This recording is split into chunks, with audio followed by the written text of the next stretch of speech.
Welcome to Miller Brothers Auto Repair. Today we're going to walk through what we go through when we do an oil change at our shop, and we're going to start out this morning by taking a test drive. My brother Scott is going to be doing the inspection this morning. He's a ASE certified master L1 technician, which means he's one of the best in the business here, and he's very thorough at checking out a car to make. We go on a test drive, and what we're doing on the test drive, we're going to make sure that it handles properly, the brakes are working the way they're supposed to. We listen for any unusual noises. We make sure that all of the heating controls and dash gauges, everything is working properly, mirrors, windows, all that stuff. And then Scott's filling out this form. We've got a pretty comprehensive form. The horn works. But we go through this form every time we have a vehicle in our shop, and we've got several different levels. We've got OK, A, R, and S, and that's advise, recommend, or severe safety issues. This car is supposed to have anti-lock brakes that would have activated right there, but they didn't because the ABS light is on, indicating there's a problem with the anti-lock brake system on this car. Does that track off? Does that have something to do with the anti-lock brakes as well? That's traction control. That can't work if the ABS doesn't work. So it's giving you a good warning that there's something wrong here. One of our goals at Miller Brothers Auto Repair is to make sure that we keep your car in good condition and safe and reliable for as long as you want to keep it. We've got customers with 350,000 plus miles on their vehicles. Here we're entering our shop. So first off, he's going to check the lights, make sure all the lights are working properly. And we're going to pop the hood and we're going to check the fluids here. While it's still running after the test drive, we're going to take a look at the automatic transmission fluid. This vehicle's an automatic, so we're going to make sure that the fluid level and condition is in good shape. And then we'll shut the vehicle off, and then we'll test the battery, check out the condition of the cooling system, belts and hoses, and that will be right back. Okay, now Scott just checked the oil, made sure everything is, we check the oil before we do the oil change to see if there's a, if it's off the stick, we maybe need to tell the customer to keep an eye on the oil a little more, or if there's a leak that's developed. Every car that comes in the door, we top off the washer fluid. Complimentary service at our shop. Scott already tested the battery on it. We've got a pretty sophisticated battery tester that tests the cold cranking amps of the battery and tells us if there's what kind of life is remaining in it. What's next, Scott? Brake fluid test. Brake fluid test? What's that all about? This little strip here. Color if the brake fluid has contaminants in it. This didn't change color at all, so that's really good. Alright, what's next?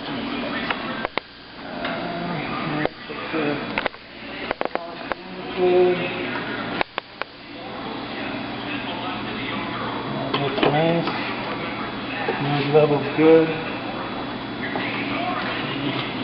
So we just checked the power steering fluid. We're checking to see that the color of it and the level of it look good.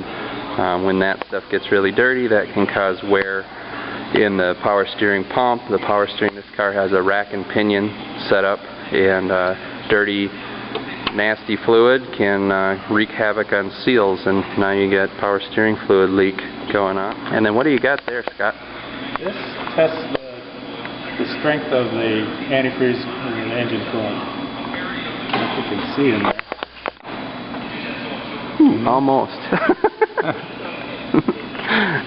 This is green antifreeze. That should be flushed every 2 years or 30,000 miles. There's a little sticker here that looks like it was done at 41,000 miles in October of 05. So if we're going by that, it's overdue by age. Okay. Since it's 2010 now, as coolant gets old, it gets acidic, and it can start eating away at the internal components within the engine. What we're looking at here, that long skinny deal here with the hose going on it, that's the radiator. And we have seen neglected cooling systems where radiators will start rotting away. We see heater cores that are in charge of keeping you warm inside the car, see those corrode and start leaking. Can wreak a lot of havoc on cooling systems, neglected coolant. Now Scott's taking a look. Condition of the belts. Looks good. Now Scott's taking a look at the air filter. Good. It looks pretty clean there. And it's important to keep a clean air filter in the car. Your car is just a big air pump, and the easier you can make it to get the air in and out, the more efficient it's going to be, the better mileage it's going to get. Okay, now we've got the car up in the air, and what are you looking for now, Scott? For loose parts in the steering. We have seen some cars come in here where the steering has come apart and the tire just flops to the side and it'll go wherever it wants, and it's a very, very dangerous situation that definitely requires a tow truck, and the ones that make it in here didn't get in an accident. The ones that don't make it in here end up either in the salvage yard or the body shop getting fixed. And what are you doing now, Scott? Checking the tread depth on the tires. And what do we want to see there? What kind of tread depth? About 4 to 30 seconds. It's time to start thinking about new tires. Anything less than that would make it more urgent. And where are the wear indicators? How deep is the tread on, for the most part? At 230 seconds. At 230 seconds. One other area of checking the tread depth we're going to want to see, based on all 4 tires, if it would make sense to rotate the tires. And then how often, rule of thumb, should you rotate your tires? Every other oil change, 6 to 10,000 miles. Okay. And we see that when we educate folks on that, you know, they can get significantly more wear out of their tires, especially on a front-wheel drive vehicle. How do you decide how much air to put in the tires, Scott? There's a sticker somewhere on the car, usually by the driver's door opening. Mm-hmm. That will tell what the manufacturer of the car recommends for the tires. The side of the tire will also have a pressure on it, but that will be the maximum allowable for the tire. 35. And what did you set the pressure to?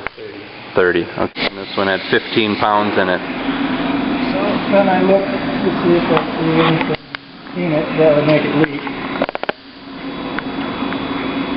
So this tire is supposed to have 30 pounds in it, and it's only got 15. So that tells us that this thing isn't holding air like it's supposed to.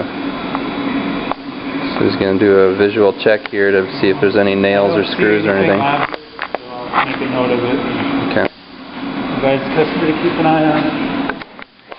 And now what are you doing, Scott? I'm going to look at the front brakes here to see if there's any reason to look any closer. They look like they're plenty thick. Now we've got the car up in the air.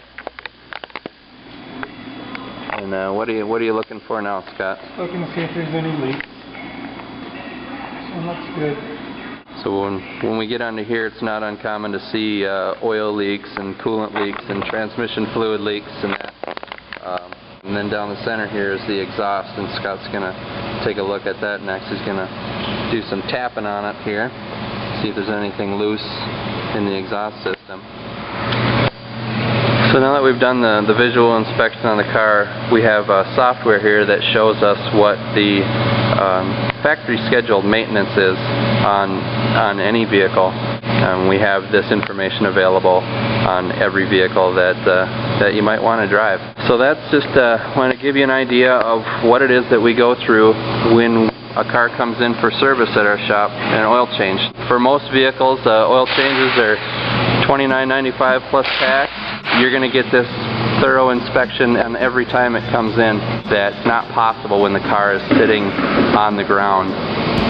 So thank you very much for taking the time to watch this video, and if you have any questions or you want to make an appointment to get your car in for an oil change, just call 715-247 4100. Thanks.